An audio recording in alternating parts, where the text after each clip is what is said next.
प्रेतलाई बोलाएको हजुरले, यो फल त ज्योतिषीद्वारा हेर्नुपर्छ भन्नुभयो कुँवर भाइले। ओहो, नभन्दै फलको लक्षण त ज्योतिषले पनि जाने हुन्छ त भनेर तुरुन्तै ज्योतिष बोलाइयो। ज्योतिष पनि कति भन्दा जान्ने ज्योतिष सबै बोलाइयो। मर्ने डर देखाएको छ नि त पुरेतहरूले। अब त पूरा फल त जान्ने ज्योतिष चाहियो। ज्योतिष शास्त्रलाई वेदको आँख हो भनेको छ, वेदको आँख हो ज्योतिष शास्त्र। अनि ज्योतिष शास्त्रमा 4 लाख विद्या छ। ज्योतिष शास्त्रमा 4 लाख विद्या, 4 लाख विद्या मध्ये 4 वटा ज्योतिष चाहिँ भूत भविष्य वर्तमान जान्ने त्रिकालदर्शी छ। 4 वटा ज्योतिष, अंगिरा ऋषिको ज्योतिष, गर्गाचार्य ऋषिको ज्योतिष, रावणको ज्योतिष र सूर्यको ज्योतिष चाहिँ त्रिकालदर्शी हो।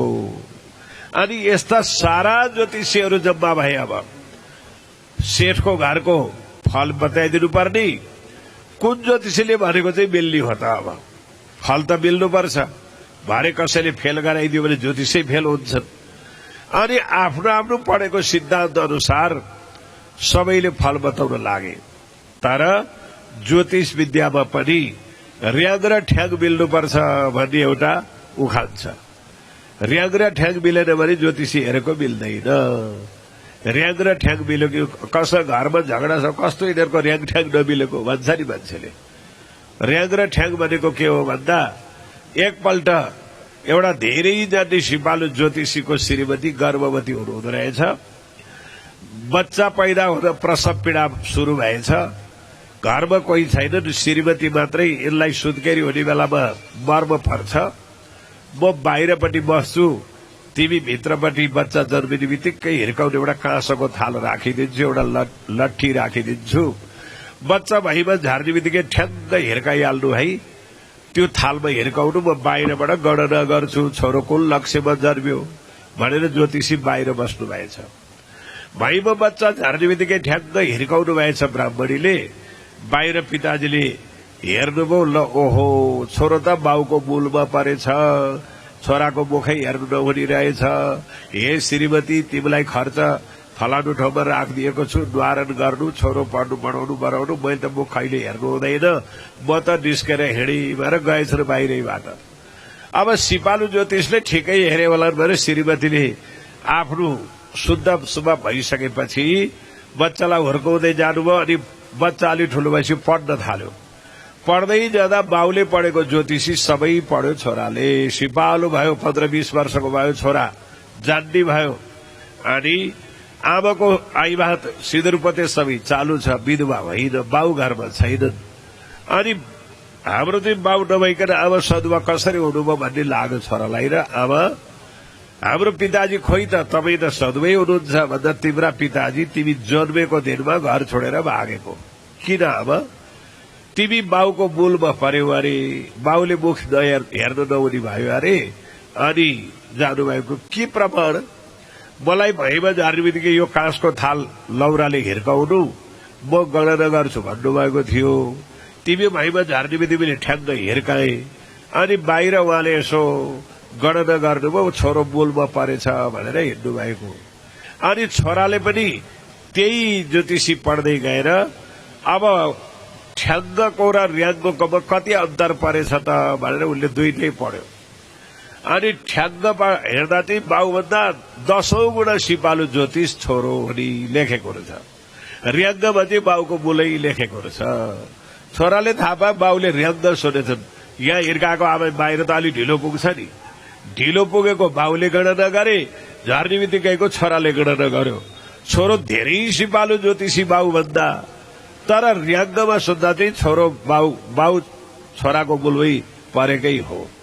ए हाम्रा बाउले र्याङ्ग सुनेछन्, ठ्याङ्ग सुनेनछन्, अनि मूलबाट भागेछन्। अब बाउलाई म कुन दिशामा हेर्छु जो गणना गर्यो, बाउ विदेश गएको दिशा पत्ता लगायो घरैबाट। यति दिनपछि भेटिन्छ पनि पत्ता लगायो। अब म बाउलाई लिएर आउँछु भनेर गयो। अनि एउटा चौतारामा उसका बुवा बसिराखेका रहेछन्। यति टेममा त भेट्नु पर्ने मेरो बाउलाई, तर जन्मियादेखि हेर्दा बाउ चिनिँदैन। अब कसरी बाउ चिन्नु?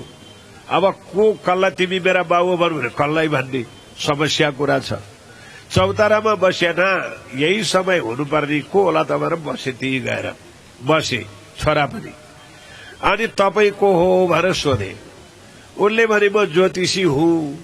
छोरालाई शंका लाग्यो, यिनै हुनुपर्छ मेरो बाउ। शंका लाग्यो, तपाईँ ज्योतिषी, घर चाहिँ कहाँ त? फलाना ठाउँमा। ए अनि तपाईँको त बाबु भनेर ती बाउले सोधे। म पनि ज्योतिषी नै हुँ भन्यो छोराले। ए ज्योतिषीको भेट पो भएछ त। त्यसो भए अब आज हामी भारे बेलुका कहाँ बास पर्ला त हाम्रो ज्योतिषीबाट हेरौँ है भनेछन् बाउले। ल हुन्छ हुन्छ ज्योतिषीबाटै हेर्ने छोराले पनि भने। पहिला बाउले हेरेछन्। भारे बेलुकाको बास त ब्राह्मणको घरमा पर्ने भयो। खानु चाहिँ के पाइएला भनेर छोराले सोधे। खीर खान पाइने दिन रहेछ, आज हामीले खीर खान पाउँछौ भने बाउले। छोराले हेरे, ए ब्राह्मणकै घरमा बास त हो रहेछ, खीर खान पाइने पनि रहेछ त। खीर त गुलियो होइन, नुनिलो खीर पो रहेछ भने छोराले। कुरा फाट्यो। बाउले चाहिँ खीर खाने दुईटै भनेको हो, तर गुलियो होइन नुनिलो खीर भने छोराले। हुँदै हुँदै जाँदा ब्राह्मणकै घरमा बेलुका बास बस्न पुगियो। अनि हामीलाई बास पाउँछौ कि? बस्नुहोस्। को तपाईँहरू? हामी ज्योतिषी हौ। हामी ज्योतिषी विद्या पढेका व्यक्ति। त्यसो भए मेरो छोरो घरबाट हराएको धेरै वर्ष भयो, चिठी खबर छैन, मरेमा चाहिँ थाहा छैन। तपाईँहरू ज्योतिषी हो भने मेरो छोराको केही फलानु मितिको हेराइ कोराइ गर्दा मिल्छ त? दिशा कुनै जिउँदो छ कि मरेको छ हेर्नुहुन्छ भनेर घरवालाले सोद्धा बाउले पहिले हेरे। धिक्कारोस्, कस्तो दिनमा आइएछ। आज तपाईँको छोरो मरेको खबर आइपुग्छ। एकै दिनपछि छोरो मरेको खबर पो आउने भयो। धिक्कारोस् भने बाउले।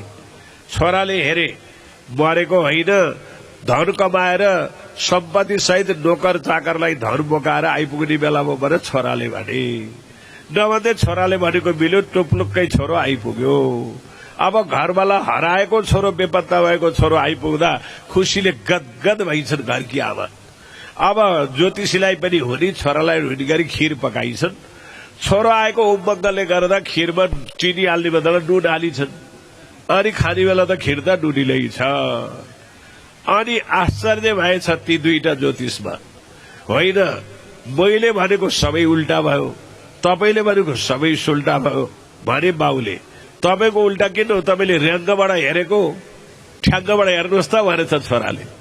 ठ्याङ्गबाट हेर्दा त आफ्नो छोरो त्यही रहेछ। हेर्नुहोस् है, र्याङ्कबाट हेर्दा मूलमा परेको, ठ्याङ्गमा त बाउ हुँदा डबल ज्योतिषी हो। ज्योतिषी विद्या भनेको त्यस्तो र्याङठ्याङ मिलेको हुनुपर्छ। ठिक्क साइड पर्यो भने जम्मै खुल्छ ज्योतिषी विद्याबाट। अब देवचन्द्र महाराजको भविष्यवाणी हेर्नु छ नि त यहाँ, होइन? चन्द्रमा निलेको हेर्नु छ। चन्द्रमा निलेको देवचन्द्र नजन्मिकन माताले चन्द्रमा निलेको हेर्दा कसैले भने ओहो घरमा गर्भवती छोरी बुहारी कोही छन् भने घरमा गर्भिणी गाईलाई देखेको छ सपनामा। ऐमात लगाएकी श्रीमती घरभित्र प्रवेश गरेको छ। ब्राह्मणले वेद पढ्दै घरभित्र प्रवेश गरेको छ।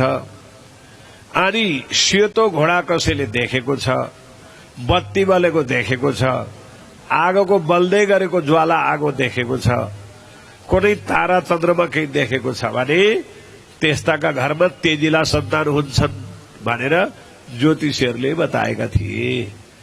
त्यही बताउनु नै चन्द्रमा निल्नु देवचन्द्रजीको जन्मको विषयमा मतमेतार कुँवरबाईको सम्बन्धबाट होइन है, रजबीजबाट देवचन्द्र होइन। राधा पनि मोतीको दानाभित्र प्रवेश गरेर आएको आमा बाउको सम्बन्धबाट राधाको जन्म पनि होइन। देवचन्द्रको जन्म पनि बाउ आमाको सम्बन्धबाट होइन। चन्द्रमा नै श्यामाजीको शक्ति आएर प्रवेश गरेको र त्यही कारणले अनि विक्रमी राजाको 1638 साल आश्विन शुक्ल चतुर्दशीको दिन पारेर बिहानको करिब 4 बजेको समय माता पिता आफ्नो कक्षमा आफ्नो कोठामा सुत्नु भएको छ। कुँवरबाई माता निद्रामा हुनुहुन्छ, मस्त निद्रामा। सपना देख्नुभयो, मेरा श्रीमान वृषभानु वर, म कीर्ति महारानी, मेरी छोरी राधा, मेरी राधा आँगनमा छम छम नाचिराखेकी छ भन्ने सपना देख्नु भएछ। राधे भन्दा च्या गरेको आवाज आयो। आमालाई प्रसुति पीडाले छोदै छैन, किन भन्दा देवचन्द्र जस्तो पुरुष आउँदा आमालाई कष्ट पारेर आउनुहुन्छ, आमालाई केही कष्टै भएन। च्या गरेको आवाज आयो अनि हेर्दा बालक छ। हो, देवचन्द्र चन्द्रवंशी कुलमा यसरी आमालाई पीडा नपुर्याइकन किन आएको त? विश्वको पीडा छुटाउन आउनेले आफ्नै आमालाई पीडा दिएर आउँछ। हो, यसरी देवचन्द्र महाराज परमधामको श्यामाजीको अवतार। अब तारतम्बाणीको चौबेद्वारा सुन्नुहोस् है। यामी सुरताई श्यामाजी की सार मतमेता घर अवतार। कुंवरबाई माताको नाम उत्तम कायस्थ उमरकुट गाम। आए देवचन्द्रजी नौतनपुरी सुख सबनको देने दियाधारी। इने इताए करिबेडी खोजे चाहे धन्जीको मूल संयोग। अंग बोलोपजित कई द्रष्टाश्र शब्द खोजे कई कष्ट। 14 वर्षलो निष्ठाबद्ध वचन करे सारी सनन्द। कई जप तप किए व्रत नेम सेवा स्वरूप सने अति प्रेम। कई कसरी कसे अति अंग प्रेम सेवा में ना कियो भंग। कई कसरी करे दुलेन सोकार में हम सब सैन। पियाजी के अति प्रसन्न 3 बेर दिए दर्शन। तारतम बात ओतन की कई आपद हमदनी सब सुन्दरदाई। धरणम बाई सुन्दर निजौ तन देखाए घर। यो चाहिँ प्रकटवाणीको चौपाई हो। यतापट्टि प्रकाश किताबको हिन्दुस्तानी किताबको पहिलो प्रकरणमा के लेखेको छ भने कछु इनविधि क्योरास खेल फिरे घर खेल देखने कारण आइया उमेदा कर उमेदा नावी पूर्ण धाका बनवे रही तब धनीजी अंतर्गत हुकुम की सही। तब तीसरो राज के खेल श्यामाजी आई तब हम भी आइया तीत। श्यामाजी को धनी आवेश अपनो दियो सब कहे के हकीकत हुकुम आइसक्यो। श्यामाजी को धनी आवेश अपनो दियो। श्री राज्यले आवेश पठाएको रे श्यामाजीलाई। अनि त्यो आवेशद्वारा नै देवचन्द्र भएको। हेर्नुहोस् है, राज्यको आवेश देवचन्द्रभित्र प्रवेश गरेको।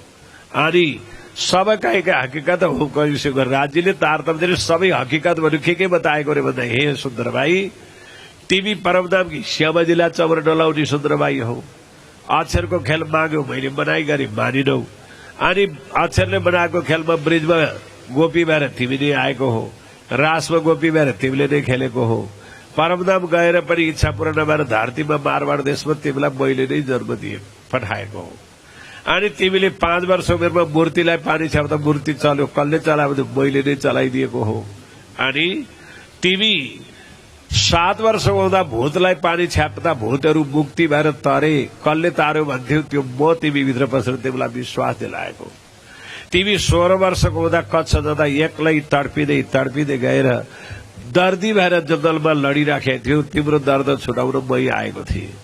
अनि तिम्रा साथीका पासमा मैले पुगाइदिएको थिएँ। तिमी 25 वर्षको हुँदा तिम्रा हातमा मैले प्रत्यक्ष प्रसाद दिएको थिएँ। आज तिमी 40 वर्षका भयौ र म को हो तिमी को हो सुन भने त्यतिखेर श्री राज्यले के भन्नुभयो? श्री कृष्ण हम परम धामनो स्मत स्नेहत समागतम दातो कामो मन्त्र राजम तारतम्य भवन्छेदम। म परमधामबाट आएको श्री कृष्ण हो। मैले मन्त्र मध्येको राजा तारत मन्त्र ल्याएको छु। यो मन्त्रले भव दुःख नाश गर्छ र म तिमीभित्र पहिलादेखि छु, अहिले पनि तिम्रै हृदयमा म प्रवेश गर्छु। तिमीलाई इन्द्रावती सखी भेटिनी छिन्। अनि तिमीले यो जागनीको जिम्मेवारी दिनु। परमधामका 2 मुख्य सखी शाकुन्तल र शाकुमार राजकुलमा आएका छन्। ती दुईटैलाई जगाउन इन्द्रावती सखीलाई नै जिम्मा दिनु। एउटीलाई वेदको सूत्रबाट जागनी गर्नु भन्नु, एउटीलाई कुरानको सूत्रबाट जागनी गर्नु भन्नु। आत्मा सबै वर्णमा आएको हुनाले त्यो दुईटै इन्द्रावतीले खोलेर बताउने छन्। अनि अरू ब्रह्मात्मालाई जागनी गर्नु सजिलो पर्छ। अब तिमी केही सोच्छौ, तपाईँ कहाँ जाने र म तिम्रा हृदयमा पहिलेदेखि छु, अहिले पनि छु, अहिले पनि तिम्रा हृदयमा बस्छु। अब मेरो हृदयमा हजुर बसेपछि मैले के सोधिरहनु पर्यो र भनेपछि 16 अक्षरको निज नाम श्री राज्यले स्वयंले देवचन्द्रले दिएको। त्यही 1678 साल आश्विन कृष्ण पक्ष आइतबार दिउँसोको 4 बजे तारतम दिनुभएको थियो र त्यसैको प्रतीक नै 400 वर्ष भएर अहिले बेरसागर 400 पनि आँटेको हो। र यहाँ हाम्रो सेवा पूजामा के लेखिएको छ भने धनी देवचन्द्रजीको दर्श दियो जो ओह पूर्ण रूप तारतमको तत्वकै हृदय आई बैठे स्वरूप। पूर्ण स्वरूपले तारतमको तत्व भनेर देवचन्द्र महाराजका हृदयमा विराजमान भएको। अनि देवचन्द्र महाराजलाई दिव्य दृष्टि खोल्यो। तारतम पाउने बित्तिकै दिव्य दृष्टि खोलेर परमधाममा श्यामाजीलाई चमर डोलाएको आफ्नो मूल स्वरूप देखिहाल्नुभयो देवचन्द्र महाराजले। अनि बुलबिलामा पनि देख्नुभयो, 25 पक्ष पनि देख्नुभयो, ब्रिजमा खेलेको स्वरूप पनि याद भयो, रासमा खेलेको पनि याद भयो, अनि 5 वर्षको उमेरदेखि मूर्ति तार्ने को रहेछ त्यो पनि याद भयो, अनि सबै सम्प्रदायले खोजेको र नभेटाएको 14 वर्ष भाव शुद्ध तारतम ज्ञानको महिमा भागवतबाटै खोलेका कुरा पनि सबै दृष्टिगोचरमा देवतुर महाराज तुरुन्तै। यसलाई भनिन्छ दिव्य दृष्टि। दिव्य दृष्टिद्वारा देवतुर महाराज सबै खोल्यो हो। यो प्रकारले अनि त्यही तारतम ज्ञान 1678 सालमा तारतम आयो।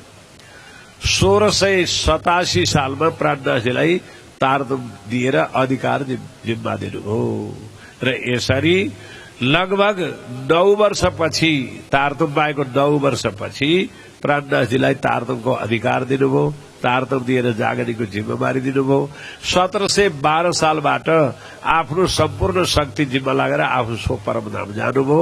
1722 सालबाट प्राणनाथजी जागरणीको यात्रामा निस्कनुभयो र यसरी यो तारतम अवतरण भएको केका लागि भन्दा अब यसको कारण सुनौ भागवतबाट है, भागवतबाट। किनभने भागवतमा यो प्रणामीले जप्ने तारतमको विषयमा 3 ठाउँमा लेखेको छ भागवतमा। पंचम स्कन्द भागवतको 26 अध्यायको 2 श्लोकमा, सप्तम स्कन्द 14 अध्यायको 38 श्लोकमा, 10 स्कन्द भागवतको 87 अध्यायको 19 श्लोकमा त्यो लेखेको त छ। 14 वर्ष भागवत सद्गुरुले सुनेको बताउनेवाला कान्छी भट्ट, तर कान्छी भट्टलाई तारतम के हो नाम निशाना थाहा छैन। भागवतमा लेखेको त छ तारतमको महत्व, तर भण्डीवालालाई थाहा छैन नि त। पढे अक्षर चाहिँ आउँछ, शब्दको अर्थ नि आउँछ, लक्ष्य खुल्दैन। कान्छी भट्टलाई खुलेन। अनि त्यहाँ कान्छी भट्टले के भन्नुभयो 1678 सालमा भने, झरिलो आगो भन्दा पनि अझै तेजिलो आगो, धारिलो तरबार भन्दा नि अझै धारिलो तरबार भन्ने एउटा तारतम तत्व धरतीमा आउँदैछ भनेर भन्नुभयो कान्छी भट्टले। के हो तारतम भने कान्छी भट्टलाई थाहा छैन। सामने बसेर सुन्ने देवचन्द्र महाराजलाई भने, झरिलो आगो भन्दा पनि अझै झरिलो आगो, तेजिलो तरबारको धार भन्दा नि अझै तेजिलो धार भएको तारतम भने के होला। देवचन्द्र महाराजलाई करेन्ट लागे जस्तो भयो त्यो शब्दले। तारतम भन्ने चिज के होला। आगो भन्दा नि तेजिलो, धारिलो तरबार भन्दा नि धारिलो भनेपछि यो तारतम के होला भन्ने प्रकारको दिलचस्पी भयो सद्गुरु महाराजलाई।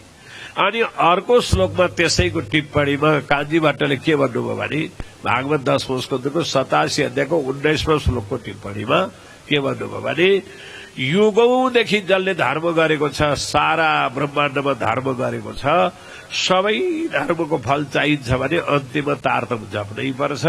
तारतम नभेटाई गरेको धर्म सबै खेरै जान्छ भन्ने श्लोक पनि रहेछ भागवतमा है।